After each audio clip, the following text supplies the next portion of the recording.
Hello. Obviously, the main event of the day has just ended, and that was soccer. For the first time in many years, the evening news were not shown in Ifir at 2100 hours. And now about the other, most important events of the day, which has passed. Today, the first official visit of the President of Uzbekistan to Russia began. The strike of coal miners has been stopped. For the first time, a meeting took place of the Patriarch of Moscow and all Russia with the Minister of Defense of Russia. From the space pad Plisetsk, the automatic orbital station for the solar studies has been launched. The Israeli government has decided to pay compensation to each Palestinian family which lost its provider as a result of the Hebron mosque tragedy. A more detailed account on the events. I will begin today with the first official visit of the President of Uzbekistan, Islam Karimov, to Russia. Even judging from the program of this visit, it is given great significance. This was noted by Islam Karimov himself, who said that for the first time the delegation of a former republic of the Soviet Union is welcomed as an independent nation on such a high level. And this is evidence of the fact that Russia is building its relations with the CIS countries on an equitable basis. Islam Karimov has the capacity of the President of Uzbekistan. The ceremony of greeting of the Uzbekian leader was held in an atmosphere characteristic for very highest rank foreign guests. In the Georgian auditorium of the large Kremlin Palace, Islam Karimov was greeted by the President, Boris Yeltsin. According to the program, the visit, its aim is to strengthen cooperation and the integration processes between the two countries. This is confirmed by documents already signed, the agreement on the deepening of economic integration and a declaration on the development of multi-sphered cooperation. Today, the heads of both countries signed also an agreement on military cooperation between the Russian Federation and the Uzbekistan Republic. In the document, emphasized is the significance of the 15th of May 1992 Tashkent Agreement on Collective Defense. There is a Russian song which is very interesting and pensive and penetrating and effective. We can't live without each other. Those are the words. And I would like to say that that refers to us. Russia can't live without Uzbekistan. And Uzbekistan also cannot live without Russia. This I say with full responsibility. Uzbekistan does not see its perspectives without Russia.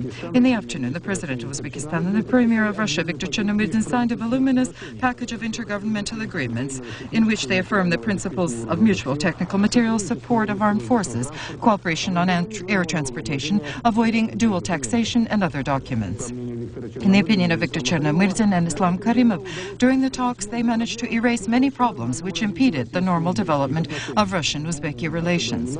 Special attention was devoted to such a delicate theme as the situation of people who have found themselves as if foreigners on their own home territory. This issue is very painful for people.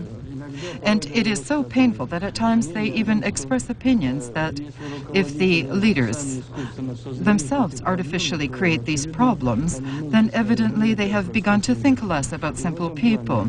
And in this plan, I, with great hope and with great even satisfaction, today accepted what we have signed on the level of the presidents, Boris Nikolaevich Yeltsin, and that which we signed with the Prime Minister, the chairman of the Soviet of Ministers of Russia, Viktor Stepanovich Chernomyrdin.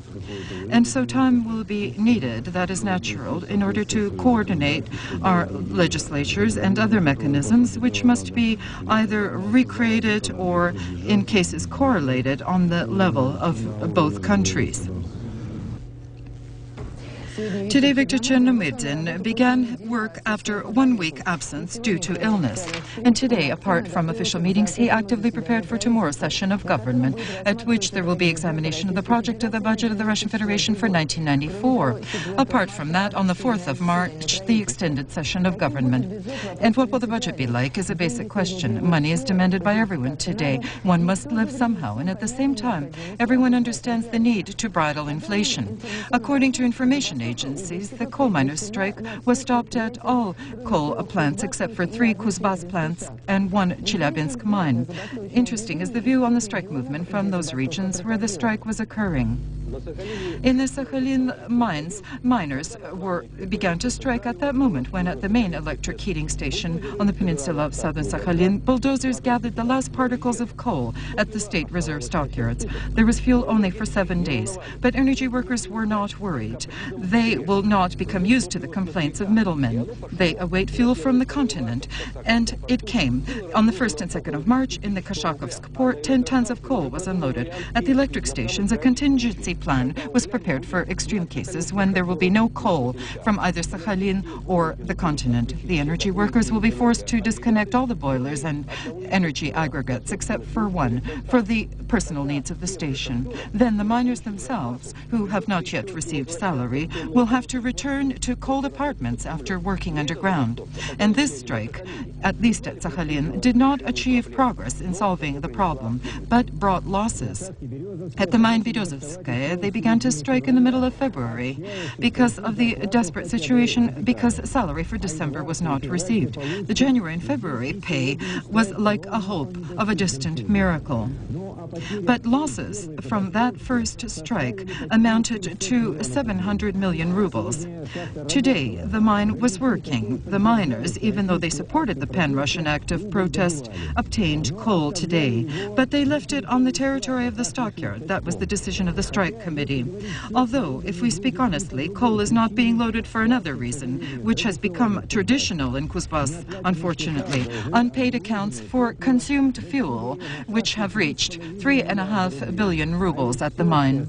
And everything that is said about the Berezovskaya mine, which is incidentally one of the better ones of the Kuznetsk basin, relates to Kuzbas as a whole. Therefore, the act of protest, in which, according to the Kemerovo Labor Union of coal miners, participated 54 mines, 8 vaults, 19 mine construction structures, 6 bases. And this is not just a forceful reminder of human dignity, but an attempt to force the government to more decisively seek solutions for the economic crisis.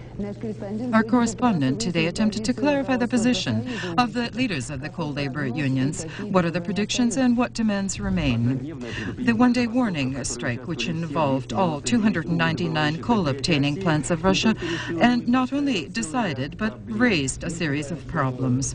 We feel that the government will finally meet our demands and our wishes and will take those necessary steps which will allow our coal sector to survive. As a result of this mass action, the debts on salaries were paid in full, but debts remain in the social sphere and on investments. However, the main stumbling block is the problem of state financing and state support for the sector, so that the miners don't have to increase by 10 times the prices on coal. The sector needs subsidies of 12 trillion rubles. In the current economic situation, according to the Ministry of Finances, this is unacceptable, although they offered some of 5 or 6 tenths of a trillion rubles. By the calculation of the Ministry of Fuel and Energy, and the labor unions put the sector on the verge of catastrophe.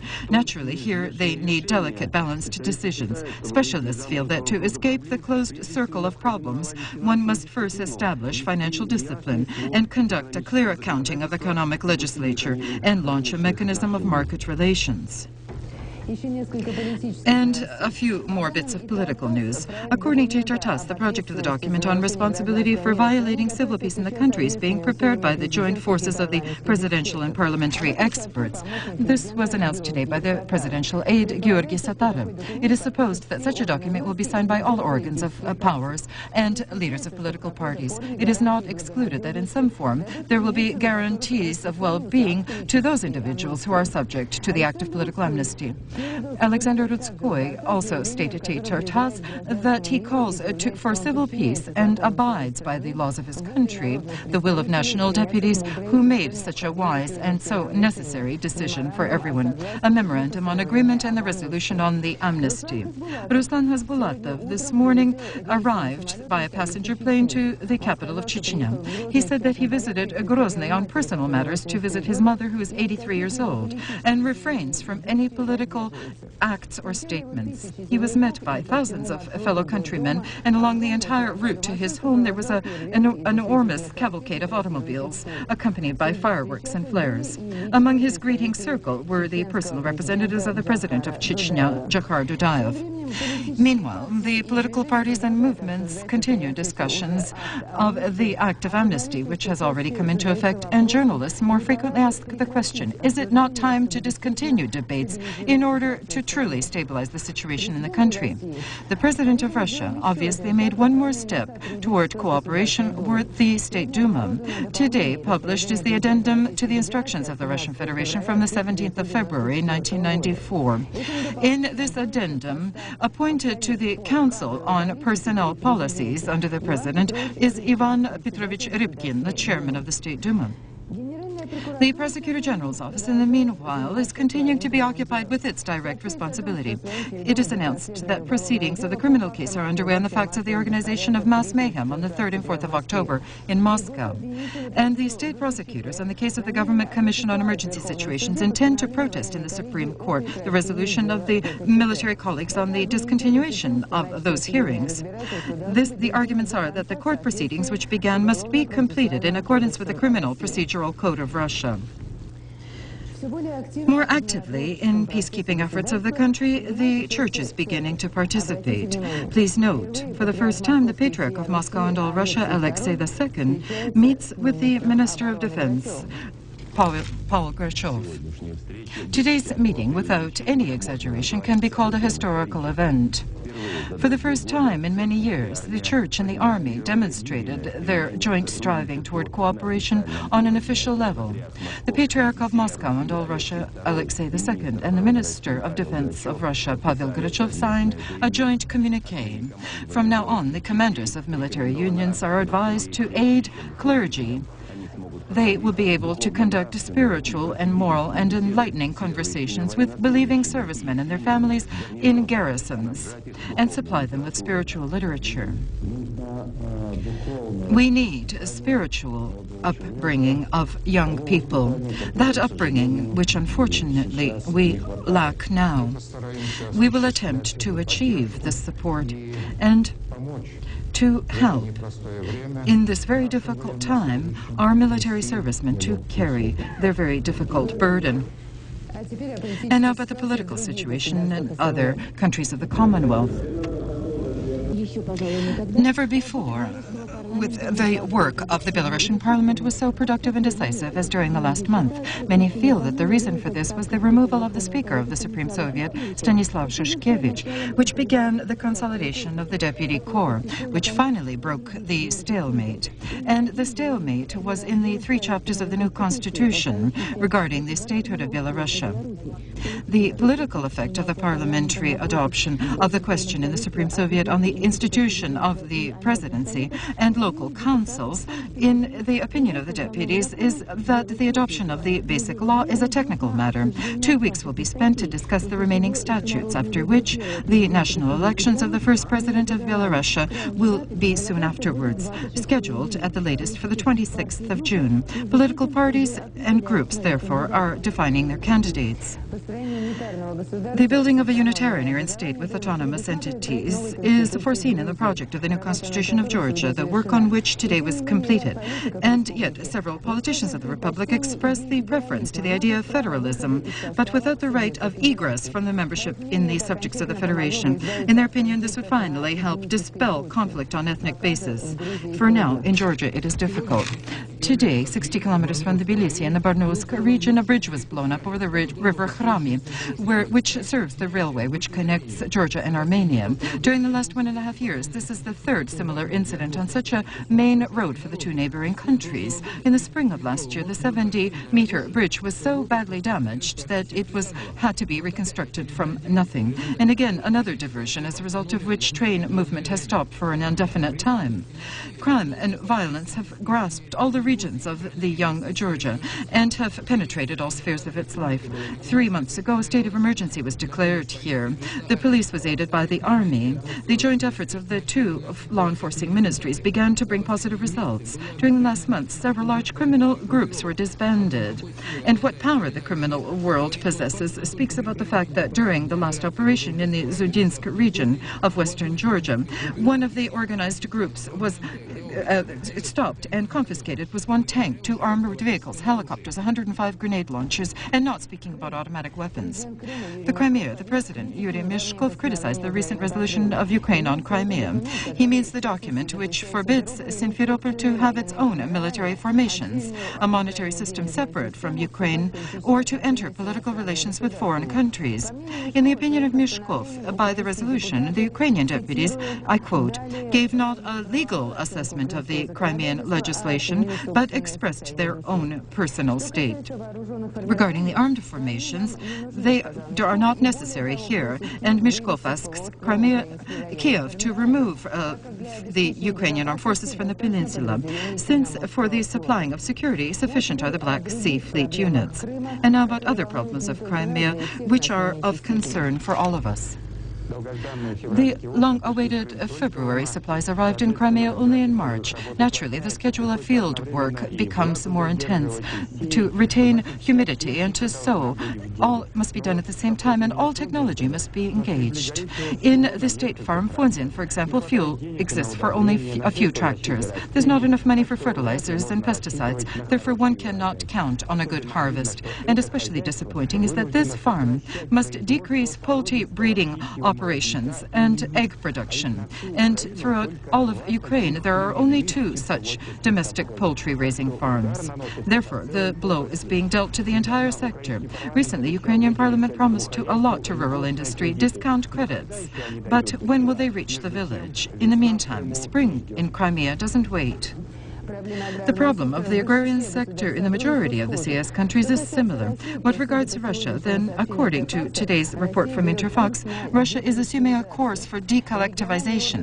In the regional organs of control of Russia, a letter has arrived from the Analytical Center of Social Economic Problems and Policies of the President of Russia, signed by his head, Peter Filippov. The aim of the document is stated in its title, on the need to immediately before the spring sowing season to divide auctioneer society of collective farms into small collective peasant businesses. The authors of the recommend this splintering to occur this month. The economics department of the Russian Academy of Sciences devotes attention to the fact that regarding collective and state farms, one must follow careful policies of realistic reformation, considering social repercussions of these measures and the desires of the employees themselves. Today, in the city Kaluga, Anatoly Chubaiets visited. The chairman of the Government Commission on Ownership of Russia met with the heads of the district and those who are implementing privatization. Anatoly Chubaiets visited the Auctioneer Society of the Kaluga plant, the automobile electro-equipment plant. Without its production, not one domestic automobile tractor combine can exist. Much is promised. At the ending level of privatization in April, May, and June, we are preparing an entire collection of highly effective companies with real profits. These companies will be offered at the general Russian Czech auctions. They will be gas, oil companies, and some large automobile companies. Half of what in Austria moves on land, water, and air is prepared at the plant of the company Steyr. Automobiles, amphibians, tractors, peaceful and military technology, and the main thing is diesel engines. The last innovation and the pride of Steyr is this one, M1. The motor has many virtues, a special durability, since the block of cylinders and the head block are made of one part, less noise level and economy, and probably the most important feature is the new injection system, which provides direct injection of fuel and regulates its usage. The license to produce M1 engines were acquired from the Austrian Spy, German Bosch, and the English Lucas. The corresponding discussions are being conducted with Mr. Streicher, the head of the company, and other known corporations. We established close ties with the Gorky automobile factory, says Mr. Streicher, and are prepared within the near future to start in Nizhny Novgorod the productivity of 100 or 150,000 motors per year. The first test vehicle with the M1 engine, Russian engineers testers took from here 4 months ago. From Vienna, it went without stopping to the Volga banks, showing 100% reliability of the diesel. There is another doubt in our operations capabilities. For half a year, Moscow and Nizhny Novgorod cannot decide the conditions of the new contract with the Austrian company. We don't want to lose time. Despite anything, space, that is the area in which we still feel quite prestigious. And the events in Plisetsk will be told to you about by our correspondent. Despite all the political and economic turbulences in our country, space vehicles are launched on schedule. And at dawn of today, from the launching pad Plisetsk, launched was the rocket Cyclone, which will carry into orbit the station Coronis E to study the sun, which is especially active. In preparing for experiments, including Russia, there were 8 other countries, including such space majors as the United States and France. Coronis is a continuation of the international program, Intercosmos. Incidentally, 2 satellites launched into the atmosphere under the auspices of Intercosmos still continue to convey information. The automatic station launched today, according to calculations of Russian scientists, will work not less than 6 or 7 years. Russian weapons are also in high demand on the world market. As ITRTAS reported today, India has a high interest in the military technical cooperation with Russia. Its army, by 70%, is armed by our weapons and lately has experienced a sharp deficit of spare parts. There are perspectives, but amazingly, we ourselves are yielding our positions on the world market. In Singapore, the airspace salon ended, and our correspondent returned with very difficult impressions. The aerospace salon in Singapore, in many ways for Russia, was somewhat of a disappointment. First of all, it was conducted on the territory of a commercial airport, and therefore for all the flights of all countries, 60 minutes per day were allotted, and each received only 5. But the United States, 15. They say that Americans are more convinced with the more active presence of Russia in Southeast Asia, and therefore appealed to the president, who allotted to them $600,000 to cover their expenses, which allowed them to receive special time. Ours, at the salon, barely managed to make ends meet. The 5-minute restriction immediately excluded from the list of exponents the military destroyers, and they didn't even come here. Left on the earth were the large liners, the cargo liners like Il-96 and Tu-204, for which, incidentally, there is a high demand. The great country basically only launched helicopters. The meager funds reflected on the pavilions of the exhibition. We were allotted 50 square meters scattered throughout the entire territory. Our competitors, however, exhibited under the same roof. And I'm not speaking about the quality of models and stands. The unjustified decrease in military orders led to the decrease in productivity by almost 80%, and by 2/3, the export of technology has fallen. And therefore, today, from zero, one must compete for the return to the market of high technologies. For this, one must pay directly and indirectly.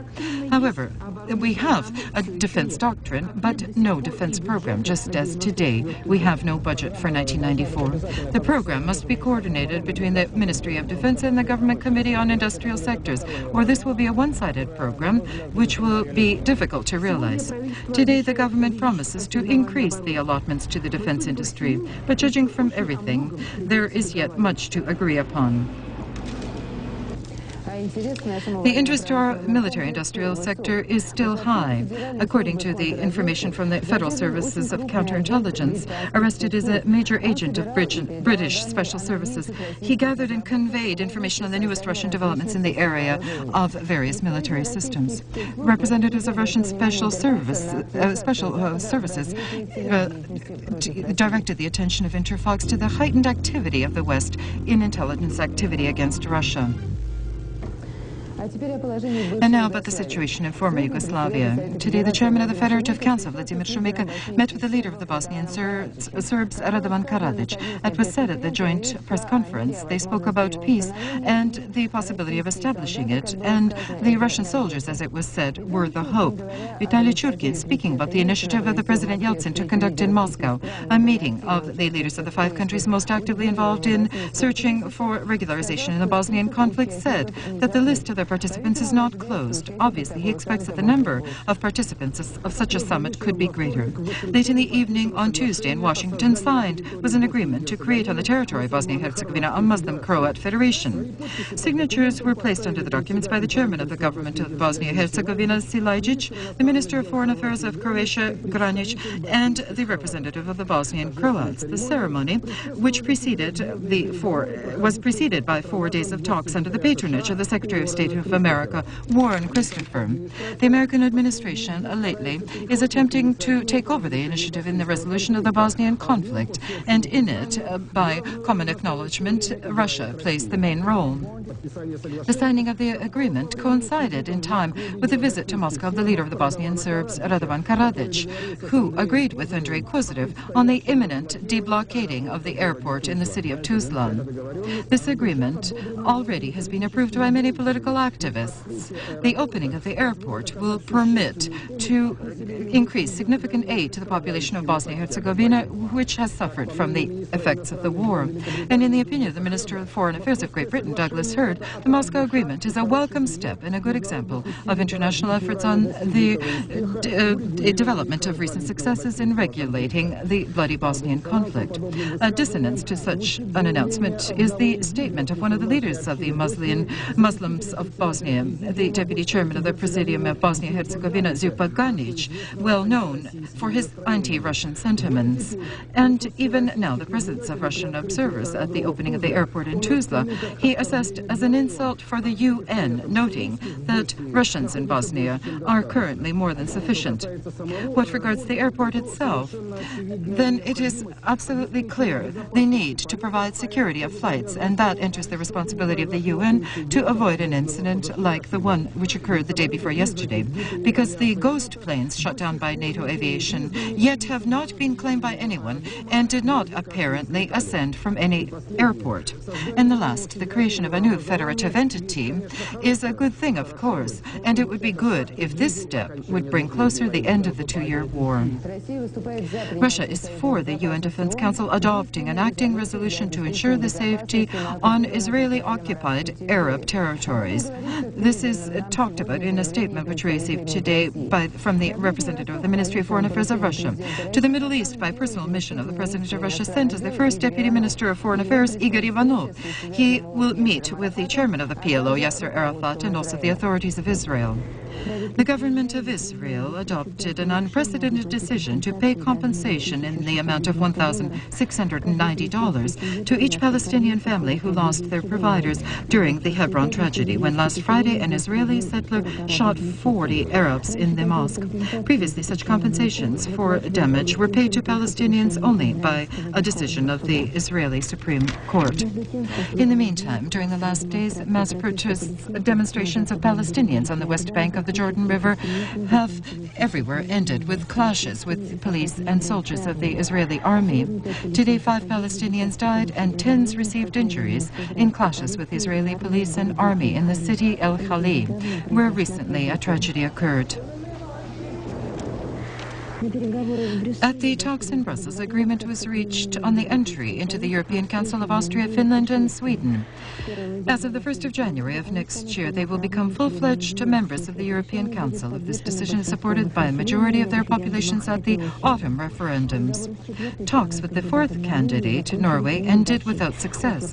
Oslo continues to insist on restrictions of access into Norwegian territorial waters for fishing fleets of the EC. Today, to Kabul, a convoy with food will arrive, consisting of 6 trucks with 100 tons of provisions. It will be the first convoy which the international community will give to the destroyed Afghan capital from the moment when supporters of the President Rabbani laid a provision blockade in Kabul in the beginning of February. Volgograd was never considered to be a musical city. Here there is no conservatory, no theater, opera or ballet, but it is known only for its local symphonic orchestra. And yet, one of the victors at the recent South African prestigious international vocalist competitions was a girl from Volgograd, the young vocalist Natalia Semyonova. The invitation to Pretoria for her was quite unexpected. A good coloratura mezzo-soprano, which is a rare voice, and is valued for its extremely large range and technical possibilities. And so Natasha wins at the first level and is among the 30 best, which were chosen out of more than 200 participants from all over the world. The Russian singer receives a new invitation to the competitions under the name of Mario del Monaco, which will occur in autumn of this year in Italy. I have one hope, to begin to work, and it would be desirable in the opera. I would like very much to take a large role and to show my mastery here in Russia and not abroad. Today, in the Chelyabinsk Academic Theatre of Drama, they are celebrating an anniversary, the anniversary of the art director, the national artist of Russia, Naum Yurievich Orlov. And more exactly, 3 anniversaries coincided. It is his 70th birthday, 50 years anniversary of his creative art, and 20 years of work in the Chelyabinsk drama. The director debut of Orlov was the comedy buff, Joseph Schweik against Franz Joseph. This bright, unexpected play, which is memorable even to today, as if breathed life into the fading theater. Orlov forced the actors to believe in themselves and the audience to believe in the unrestrained talents of actors. In everything that is done by Orlov, in the repertoires and the choice of troops and the style of work with actors, there is the very high professionalism exhibited, unreproachable taste. Today, in the theater, there is a traditional celebration. The celebrant is greeted by directors, viewers, and they wish him artistic success in many years. Tomorrow, Orlov will continue rehearsals of one of the plays of Ostrovsky, The Marriage of Bilugin, and we believe that this production will not disappoint the fans of the Chelyabinsk drama, a theater which is only called the Orlov Theater. And now it is pleasant for me to announce to you that our program was seen by television viewers of Kyrgyzstan. Our correspondent today reported that the evening program of Ostankino was restored in the previous form.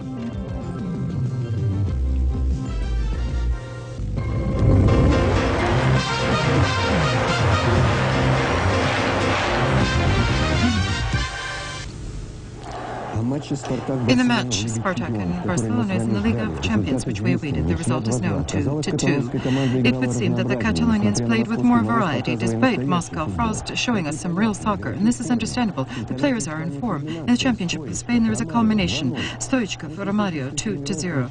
And at the beginning of was the goal of Sergei Romanov, and in the very end of the match, Valery Karpin ties the score 2-2. Hello. And so there is a tie in the match with the famous contender. I'll remind you, 4 soccer players from the Spanish team, Koeman from the Dutch team, the Brazilian star Romario, and the no less popular Bulgarian Stoichkov, and we're all equal. International competitions in track and field in the German city Karlsruhe were noted with world records. Among the women's jumps, there were 2 athletes. Natalia Riga from Germany and the Chinese Sum San-yun outdid the record on the level of 408 centimeters. The Englishman, Wilfred Christie, ran 60 meters in 6.48 seconds. At the International Chess Championships in Leonardo, Anatoly Karpov defeated Vasily Vinchuk from Ukraine and continues to lead by 5 points after 5 tours, 4.5 for Garry Kasparov. At the International Hockey League Championships, matches were played which were omitted before. The Chelyabinsk tractor Lada Tolyatti 1-1 and 5-5 in the match between Spartak Moscow and the Chemist from Voskresensk. Во второй лотерее московской недвижимости смогут принять участие все, кто станет акционером МН-фонда до 28 февраля. Московская недвижимость всегда в цене. Совет директоров нефтяной компании «Гермес Союз» принял решение выплатить 600% годовых за истекшее полугодие. 600% будут выплачиваться на каждую акцию нефтяной компании «Гермес Союз», проданные не позже, чем за 30 дней до объявления даты выплаты собранием акционеров. Подробности читайте в газете «Гермес». Марина Сергеевна – одинокая женщина и никому не верит. Обманут. Думала она, решив во вторник приобрести акции АО «МММ».